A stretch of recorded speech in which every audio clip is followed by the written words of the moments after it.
네, 사랑의 부르심이라는 제목으로 말씀 전하겠습니다. 아가서는 생소한 성경입니다. 설교를 들어본 기억도 잘 없습니다. 근데 왜 설교하는지 모르겠습니다. 성경이니까 해야죠. 네. 신학적인 관점을 모르더라도 쓰는 단어나 분위기가 우리가 익숙하게 알고 있던 성경들과는 좀 다릅니다. 그래서 아가서를 이해하는 전통적인 해석의 관점을 가지고 아가서를 읽으면 아가서 이해하는 데 도움이 됩니다. 하나는 남녀 간의 사랑 이야기와 시로 해석하는 겁니다. 오늘 성경을 딱 읽으면 직관적으로 눈에 딱 들어오는 게 그거지 않습니까? 그래서 남자와 여자가 서로 사랑하는 이야기구나. 근데 성경에 연애 편지가 있다고? 이런 생각이 좀 들 수 있죠. 다른 하나는 전면에 드러난 연인의 사랑을 하나님과 이스라엘 백성의 언약 관계로 해석하는 것입니다. 왜 그런지 오늘 살펴볼 겁니다. 그리고 마지막은 그 언약 관계 해석에서 내디디면 자연스럽게 그리스도와 교회의 관계로 우리가 아가서 본문도 읽을 수 있습니다. 이 세 가지 방법과 관점이 서로 충돌하기보다는 서로 연결되고 발전해서 보다 넓은 폭과 풍성한 의미로 아가서를 읽고 이해하는 데 도움을 줍니다.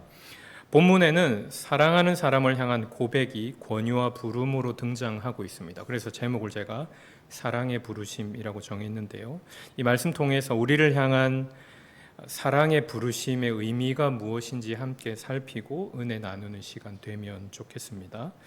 먼저는 남녀 간의 사랑 고백으로 본문을 보는 겁니다. 2장에서는 우리가 다 읽지 않았지만 사랑하는 연인이 서로 고백을 주고받는 내용이 나옵니다. 그 가운데 한 단락이라고 할 수 있는 10절부터 13절은 남자가 사랑하는 여인을 향한 고백이 나오고 그 고백을 들었던 여인이 내가 사랑하는 사람이 나에게 이렇게 말했어요 라고 말하는 본문입니다.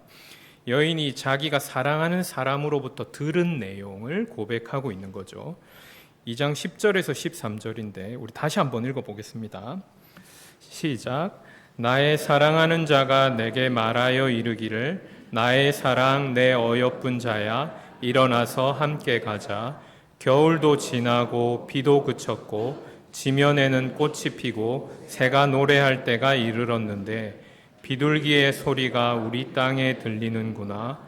무화과 나무에는 푸른 열매가 익었고 포도나무는 꽃을 피워 향기를 토하는구나. 나의 사랑 나의 어여쁜 자야 일어나서 함께 가자. 오늘 본문을 이해하려면 이스라엘 기후를 알면 좀 도움이 됩니다. 우리나라는 사계절이 뚜렷한 온대 기후라서 겨울 다음에 봄 오고 또 가을에 추수합니다.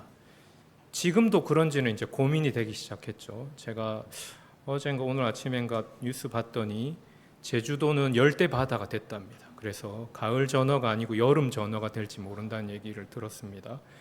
해수면이 올라가서 이제 해녀분들도 이 바다가 뜨거워졌다 이런 얘기를 하시거든요. 그래서 뚜렷한 사계절이 있기에 이렇게 노래하는 게 아니라 뚜렷한 두 계절이 있는 건 아닌가 이렇게 생각하는 시절이 됐죠. 이스라엘도 지금도 그런지 모르겠는데 적어도 성경이 기록될 때는 아열대와 지두개성 기후 중간쯤이었답니다. 그래서 겨울과 여름이 뚜렷한 두 계절 기후입니다. 이제 우리가 거기로 진입하는지 모르겠습니다.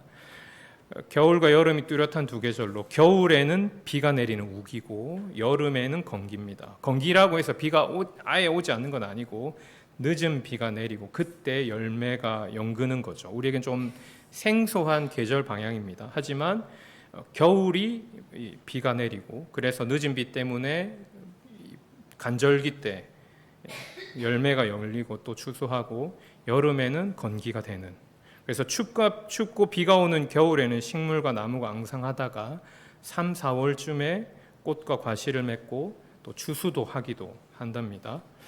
연인 사이의 대화와 고백의 관점에서 본문을 보면 사랑시인데 그 관점에서 오늘 본문을 이해하는 겁니다. 겨울이 지나서 비가 그치고 꽃이 피고 새가 노래하는 계절이 왔다고 알리면서 이제 만물이 소생하는 생명의 계절이 왔는데 이건 자연만 그런 게 아니다는 말이죠. 모두 그렇다는 말입니까? 우리 사랑하는 관계도 그렇게 된다 말하는 겁니다. 두 사람 연인의 사랑도 완연히 꽃피우고 열매 맺는 계절에 이르렀다고 이야기합니다. 포근하고 생명이 왕성해지는 계절에 우리의 연인의 사랑도 그러하기를 기대하면서 힘찬 사랑을 북돋습니다. 겨우내 움츠렸던 추운 날이 지나서 만유가 기지개를 펴고 활짝 피어나듯이 두 사람의 사랑도 그렇게 풍성한 생명을 누리자고 애인을 향해 청하고 있는 내용이죠. 유행가 내용이 성경에도 있네요. 이렇게 생각할 수 있겠지만 하나님이 허락하신 아름다운 관계 속에서 남자와 여자가 부모를 떠나서 한 몸을 이루는 이 결혼의 과정에 서로를 마음껏 사랑하고 사랑을 키워가는 것이 사모할 만한 것이고 하나님의 선물이라는 말입니다. 맞습니까, 이 말? 아멘이 잘 안 나오죠. 요즘은 그렇게 어렵습니다. 특히나 1인 가정이 많고 복잡하니까 교회에서 언약의 백성이 신실한 가정을 이루고 신실한 부모가 영적인 자녀를 생산해서 기르고 그걸 잘 양육하는 것을 말하는 것이 조심스러운 시대가 됐습니다. 겁나지만 말해보겠습니다. 청년 여러분, 상황이 녹록지 않더라도 하나님의 허락하실 돕는 배필을 소원하는 마음, 사랑할 사람을 주시도록 구하는 기도, 또 그 기도를 멈추지 않기를 바랍니다. 목사님 잘 모르시는 것 같은데 요즘 얼마나 힘든데요. 맞습니다. 그렇다고 해서 안 할 일은 아닙니다. 그건 하나님 주신 아름답고 귀한 일입니다. 국가를 유지하기 위해서 또 생존을 위해 출생률을 유지시키거나 반등하는 도구로 사랑과 결혼이 필요한 게 아니라 하나님이 인생에게 특별히 자기 백성에게 주신 아름다운 것이기 때문에 그러해야 하는 것입니다. 안 쉬워도 할 건 해야 된다는 말이죠. 받아주시면 좋겠습니다. 가정을 이룬 부부 여러분, 여기 부분이 사실 더 쫄리는데 서로를 향해 사랑하는 사람에게 함께 가자 이 고백을 계속할 수 있기를 바랍니다. 사실 연인보다 부부가 하기 더 어렵습니다. 제가 권사님들 만나보니까 같이 살아주는 것만 해도 이런 얘기 하시더라고요. 애인끼리는 할 수 있습니다. 같이 안 살잖아요. 특히 소원해진 관계 가운데 있는 부부라면 추운 겨울을 지나 따스한 봄이 오듯 서로를 사랑하라고 주신 한 몸인 남편과 아내와 다시 시작하는 마음으로 서로에게 말할 수 있기를 바랍니다. 목사님, 나이대에 따라 방식이 다릅니다. 네, 맞습니다. 다르다고 하더라도 부부가 함께 가야 하는 것은 변함이 없습니다. 부부가 서로 사랑해야 하는 것이 30대, 40대 부부에게만 해당하는 이야기가 아니기 때문이죠. 남자가 부모를 떠나 여자와 한 몸을 이루는 것은 창조 질서고 부부에게 특별히 주신 말씀입니다. 그래서 서로에게 답답한 기억 또 감정이 켠켠이 묵혀 있더라도 용기 내 보시기를 바랍니다. 청년들 결혼하려고 하라고 잔소리만 할 게 아니라 부부가 그렇게 살아야 하는 거죠. 나의 사랑, 나의 어여쁜 자야, 일어나서 함께 가자. 꼭 입으로 말하는 고백, 또 손으로 맞잡는 손이 아니더라도 같이 가려는 마음이 있어야 하는 거죠. 같이는 가고 있어요. 이거 말고요. 진짜 같이 가는 것 말입니다. 이는 부부 서로를 위해서만 아니라 자녀와 다음 세대를 위해서도 꼭 필요한 일이라고 믿습니다. 아까 제가 말했던 것처럼 가정을 이루기 어려운 시대예요. 사회는 노동과 경쟁의 문제를 주목합니다. 이걸 해결하면 자연스럽게 길이 열릴 거라고 봅니다. 틀린 말이 아니죠. 하지만 보다 더 깊은 곳에서는 함께 가는 부부와 가정을 보기 어려운 현실이 있어 보입니다. 주변에 험악한 이야기와 사례가 많고 미디어를 통해서는 어려운 실상과 자극적인 이야기가 더 잘 들립니다. 그럼에도 불구하고 가정과 교회에서 어여쁜 사랑과 함께 가는 아름다운 모습이 드러난다면 적어도 교회와 신자의 자녀들은 용기를 내고 또래들이 그렇게 하지 않는, 남들이 가지 않는 길을 갈 수 있을 것이라고 기대합니다. 세상에 흉흉한 게 많아도 우리 가정에서, 우리 교회에서 본 모습이 다르다면 그렇게 할 수 있겠죠. 목사님, 저는 아직 애인도 없고 저는 지금 혼자 돼서 이 나이와 이 형편과 이 상황에 연애할 게 아닌데 이렇게 하면 어떻게 하란 말입니까? 본문에서 조금 더 내딛는다면 이 말씀을 꼭 부부와 연인이 아니라도 주변에 주신 서로를 향해 할 수 있는 말이 됩니다. 좌절과 실망, 위축과 포기의 자리에서 벗어나서 서로 마음껏 사랑하고 서로를 위하여 격려하고 함께 손잡고 걸어가는 우리가 되라 하시는 말씀으로 받는 것이죠. 두 번째는 하나님과 이스라엘의 관계로 읽는 겁니다. 성경에는 하나님과 그의 백성 이스라엘이 맺은 언약 관계가 중심으로 등장합니다. 성경이 이 언약을 자주 신랑과 신부, 남편과 아내, 사랑하는 연인의 관계로 비유적으로 표현합니다. 그래서 오늘 본문의 내용을 연인의 사랑 고백 이상의 의미로 읽을 수 있는 거죠. 구약에서 하나님과 이스라엘 관계를 이렇게 표현하는데 그 맥락에서 구약에서는 범죄한 이스라엘을 언약을 깨뜨린 부도덕한 여인으로 표현하기도 하고 신약에서는 그리스도와 교회의 관계를 남편과 아내로 가르치고 있죠. 오늘 본문도 마찬가지입니다. 여러분 13절에 보면 무화과 나무와 포도나무가 나오는데 이걸 통해서 이게 이렇게 해석될 수 있는 걸쇠가 되는 걸 알 수 있습니다. 무화과 나무와 포도나무는 유대 땅에서 가장 흔한 나무입니다. 우리나라에는 어떤 나무가 제일 흔할까요? 제가 설교 준비하면서 찾아봤더니 과거에는 소나무였는데 요즘은 참나무랍니다. 사실 참나무라는 실체가 있는 게 아니고 굴참나무, 신갈나무, 졸참나무, 떡갈나무 이걸 다 총칭해서 참나무랍니다. 설교 준비하면서 별걸 다 찾았는데 도토리, 과실수를 통칭한답니다. 전 잘 모르겠습니다. 초록색은 잎이고 갈색은 뭐 줄기고 이래서 이래봬도 차도남이거든요. 네. 그래서 우리나라는 소나무와 참나무가 많다면 유대 땅, 이스라엘 땅에서는 포도나무와 무화과 나무가 그만큼 흔한 나무입니다. 성경에서도 자주 등장하죠. 우리가 아는 구약의 또는 신약의 성경의 가장 유명한 두 나무가 포도나무와 무화과 나무입니다. 아가서를 읽으면 먼저 계절의 변화를 표현하기 위해서 가장 흔한 나무를 사용한 것으로 보이죠.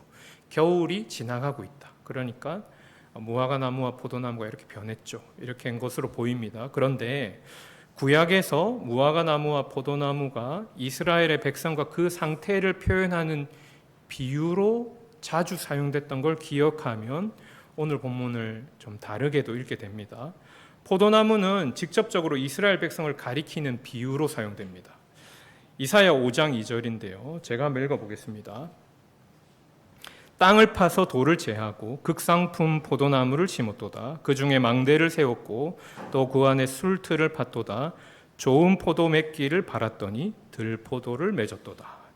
이사야 선지자를 통해서 주신 하나님의 말씀입니다. 하나님이 이스라엘 백성을 선택하셔서 그들을 제일 좋은 포도나무로 하나님의 언약의 땅에 심었습니다. 근데 그들은 마치 들에 아무렇게나 심겨진 가꿈받지 못한 포도나무처럼 쓸데없는 들포도, 먹을 수 없는 들포도를 맺었다. 그래서 이스라엘과 이스라엘 상태를 표현하는 내용의 포도나무가 사용됩니다. 포도나무와 무화과 나무의 번성은 이스라엘이 누리는 언약의 복을 표현하는 데도 사용됩니다. 열왕기상 4장 25절인데요. 이것도 제가 읽어보겠습니다. 솔로몬이 사는 동안에 유다와 이스라엘이 단에서부터 브엘세바에 이르기까지 각기 포도나무 아래와 무화과 나무 아래서 평안히 살았더라. 단에서 브엘세바라는 말은 할라에서 백두까지 이런 표현입니다. 그러니까 하나님이 다윗을 거쳐 솔로몬의 시대에 하나님 주신 언약의 복을 풍성히 누리는 걸 포도나무와 무화과 나무 아래서 평안하게 지내는 것으로 표현하는 거죠. 그래서 13절에 무화과 나무에는 푸른 열매가 익었고 포도나무는 꽃을 피워 향기를 토하는구나는 과실수의 풍성함, 또 왕성한 생명력 이렇게 읽는 것을 넘어서서 하나님이 이스라엘에게 주시는 언약의 복을 누리는 때가 왔다는 의미도 된다는 말입니다. 그러면 겨울도 다르게 읽혀질 수 있죠. 단순히 계절이 아니라 상징을 통해서 생명력이 움츠러지는 절망과 고난의 시기로 이해됩니다. 정리해서 읽으면 이렇게 되는 거예요. 하나님이 자기가 사랑하는 사람, 자기가 사랑하는 이스라엘을 향해 이렇게 말씀하시는 겁니다. 시련과 좌절의 시기가 가고 이제 내가 허락한 언약의 복을 누리는 때가 왔다. 사랑하는 내 백성 이스라엘아, 내 어여쁜 자야, 일어나서 나와 함께 가자. 자기 백성을 향해서 하나님이 말씀하시는 겁니다. 특별히 아가서의 저자로 보이는 솔로몬, 또 그의 아버지 다윗에게 주셨던 언약에 기대면 이 내용이 더 선명해져요. 왕이 없어서 자기 소견대로 행했던 어두운 사사시대를 지나서 다윗의 왕조가 번성할 것. 그래서 하나님이 기름 부어 세우신 왕을 통해서 이스라엘이 왕성한 하나님 나라에서 언약의 복을 누리는 걸 기뻐하는 내용이 되는 겁니다. 지난주에 김성수 목사님 설교하신 것처럼 다윗을 통해 세우신 하나님 나라가 그렇게 왕성하게 될 것이다를 솔로몬이 아가서를 통해서 하나님이 이렇게 부르신다고 이해하고 고백하고 노래하는 겁니다. 다윗 시대는 그래도 전쟁을 하던 난세였다면 이제 솔로몬 때는 성전을 건축하는 치세를 기대하는 거죠. 그래서 이스라엘의 기업이시며 사랑이신 여호와께서 축복의 계절을 여시면서 자기 백성을 초대하시는 겁니다. 생명의 복이 이제 이스라엘 향해서 활짝 열렸으니 하나님의 손을 잡고 함께 이 시대를 누리자라고 권하시는 거죠. 세 번째는 그리스도와 교회로 이해하는 겁니다. 하나님과 이스라엘의 관계에 대한 이해는 자연스럽게 그리스도와 교회의 관계로 연결되는 거죠. 다윗과 그 왕조는 그리스도 안에서 이루어질 하나님 나라의 완성을 바라봅니다. 다윗 왕이 참 임금이시며 메시아이신 예수님의 예표와 그림자로 사용됐기 때문이죠. 이 맥락에서 동일하게 예수님의 통치를 예언했던 미가 선지자의 예언에서 또 무화과 나무와 포도나무가 등장합니다. 미가서 4장 3절 4절인데요. 같이 한번 읽어보겠습니다. 시작. 그가 많은 민족들 사이의 일을 심판하시며 먼 곳 강한 이방 사람을 판결하시리니 무리가 그 칼을 쳐서 보습을 만들고 창을 쳐서 낫을 만들 것이며 이 나라와 저 나라가 다시는 칼을 들고 서로 치지 아니하며 다시는 전쟁을 연습하지 아니하고 각 사람이 자기 포도나무 아래와 자기 무화과 나무 아래에 앉을 것이라. 그들을 두렵게 할 자가 없으리니 이는 만군의 여호와의 입이 이같이 말씀하셨습니다. 아멘. 다윗과 솔로몬 초기에 굳건해 보였던 이스라엘이 분열되고 멸망하게 됐을 때 구약의 이스라엘 백성이 선지자들의 예언의 말씀을 붙듭니다. 그리고 뭘 기다리죠? 그리스도를 통해 메시아를 통해 이루실 온전한 하나님 나라를 기다리고 소망합니다. 신약의 성도들은 이제 좀 다릅니다. 그렇게 기다리던 메시아가 오셨어요. 그래서 초림하신 그리스도를 통해 미가 선지자가 했던 예언의 성취를 누리며 또한 우리는 더 뛰어난 완성을 기다립니다. 승천하신 그리스도를 기다리면서 종말론적인 의미로 실제로 우리가 다 포도나무, 무화과 나무 아래 눕거나 쉰다는 말이 아니라 하나님 주신 언약의 풍성한 복을 완성해 주실 것을 기다리고 완성을 바라보고 소망하는 거죠. 그래서 21세기를 사는 우리도 이 언약의 복을 소망의 초대로 받아서 사용할 수 있습니다. 요즘은 많이 말 잘 안 하지만 하나님 나라 이해할 때 이미 그러나 아직인 것처럼 예수님 통해서 이루신 하나님 나라가 완전히 아직 이루어지지 않았으니 우리도 그것을 기대하며 바라는 거죠. 이 맥락에서 본문의 말씀을 그리스도의 사랑의 부르심으로 받아서 고백하며 찬송할 수 있는 겁니다. 한국 사회에 대한 어두운 현실과 미래에 대한 불안한 전망들이 있습니다. 근거나 배경이 뭐가 됐든 대체로 걱정이 많죠. 거기에 교회도 자유로울 수 없습니다. 어린이와 청소년 3040 세대가 교회에서 잘 보이지 않는다는 말은 어제 오늘의 얘기가 아닙니다. 이건 꼭 성도의 수나 재정의 문제만 아니라 연령대와 상관없이 신앙 고백이나 삶의 양식에서도 우려할 지점이 있는 것이죠. 규모는 유지가 돼도 내용적인 면에서 우리가 예전의 교회와 같은가, 뛰어난 면도 있겠지만 그런 염려가 있습니다. 코로나는 벌써 옛날 담론이 됐는데 코로나를 지나면서 교회도 많은 변화를 겪었고 어떤 방향인지 모르지만 어떤 방향으로 가고 있습니다. 이 방향에 대해 다양한 해석이 있고 기대를 가질 수도 있겠지만 염려가 되는 것도 사실이죠. 겨울과 같은 시기가 아닐까라고 생각되면서 만약에 그렇다면 언제 어떻게 좋아질 수 있는지 예단하기가 쉽지 않습니다. 주일 아침에 이런 무거운 얘기를 꼭 해야 되겠습니까, 목사님? 제가 목사 안수받을 때 설교 설명 들을 때 목사님들께 들었던 얘기거든요. 주일 아침 설교에 그런 어두운 얘기 하면 안 된다 하셨는데 지금은 설교 심사받는 것도 아니라서 제 마음대로 하고 있는 것 같습니다. 하지만 그럼에도 불구하고 우리가 본문을 붙들고 그리스도의 푸른 계절이 올 것을 기대할 수 있습니다. 믿음으로 자기의 마음을 신랑 되신 그리스도를 향해 집중하는 사람은 그 아름다운 계절이 오고 있다고 소망 가운데 담대히 노래할 수 있는 것이죠. 눈앞에 보이는 현실이 어둡고 미래가 녹록치 않아 보여도 예수님께서 겨울도 지나고 비가 그치고 이제 무화과와 포도가 열매 맺고 향기를 낸다 하실 때 움츠러들었던 우리의 몸과 마음을 펴서 주님의 부르심에 반응하여 일어날 수 있습니다. 나의 사랑, 나의 어여쁜 자야, 일어나서 함께 가자. 우리를 향한 주님의 사랑의 부르심 앞에 제대로 서는 것을 생각한다면 이 말씀 앞에 우리가 해야 할 일이 때로는 그 새로운 시대가 오도록 애쓰고 노력하는 것만은 아닐 수도 있겠다는 생각을 조심스럽게 해봅니다. 교회와 기독교 운동의 어려움은 어제 오늘의 일이 아닌데 실천하려는 의지의 문제만 아닐 수 있겠다 생각해 봅니다. 사람의 힘과 노력으로 변화와 개혁을 이룰 수 없기 때문이죠. 그러면 지금 우리 시대의 교회의 몸부림이 우리 힘만으로 하고 있다는 말인가? 그건 아닙니다. 하지만 예전보다 더 어렵고 변화 많은 시대인 건 사실이고 그렇게 힘든 현실을 마주하면 마음이 약해지고 무기력해지는 건 사실이기 때문이죠. 그래서 어쩌면 우리 시대에 필요한 건 더 강한 의지, 굳건한 실천력 이런 것보다 우리에게 하시는 사랑의 부르심을 제대로 듣는 것인지도 모르겠습니다. 우리를 향한 주님의 말씀을 듣는 것이죠. 그리고 우리에게 주신 말씀을 다시 되뇌이는 것이죠. 우리에게 그렇게 말씀하셨다 말하는 겁니다. 두려워하지 말고 때가 올 것이니 주님의 부르심을 듣고 그 말씀을 순전하게 믿는 일 말이죠.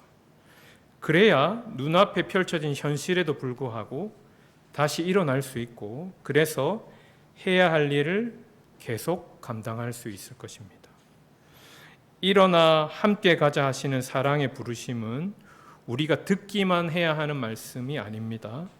우리에게 용기 주시면 우리가 다른 이들을 향해 말하여 부르고 요청할 수도 있는 말씀이 됩니다. 주님의 부르심을 제대로 듣고 그 소망을 품는다면 우리 개개인이 우리 옆에 있는 가족과 이웃을 향해서 또 교회가 세상을 향해 일어나 함께 가자고 손 내밀 수 있을 것입니다. 우리의 척박한 현실에도 불구하고 말이죠. 말씀을 정리하겠습니다. 개인과 가정에 어려운 시기를 지나고 계십니까? 애쓰고 노력해도 밝은 내일보다 어두움이 마음을 채우고 있지는 않습니까? 하나님이 결코 자기 백성과 교회를 혹독한 겨울에 버려두지 않으십니다. 하나님은 한 번도 자기 백성을 포기하거나 버리신 적이 없어요. 예수님은 우리를 값주고 사시기 위해 자기를 온전히 버리셔서 우리를 얻으셨습니다. 성경 한 구절 읽겠습니다. 요한복음 10장 28절 29절입니다. 같이 읽어보겠습니다. 시작. 내가 그들에게 영생을 주노니 영원히 멸망하지 아니할 것이요 또 그들을 내 손에서 빼앗을 자가 없느니라. 그들을 주신 내 아버지는 만물보다 크심에 아무도 아버지 손에서 빼앗을 수 없느니라. 아멘. 우리 주님이 사랑의 음성으로 일어나 함께 가자고 우리를 부르십니다.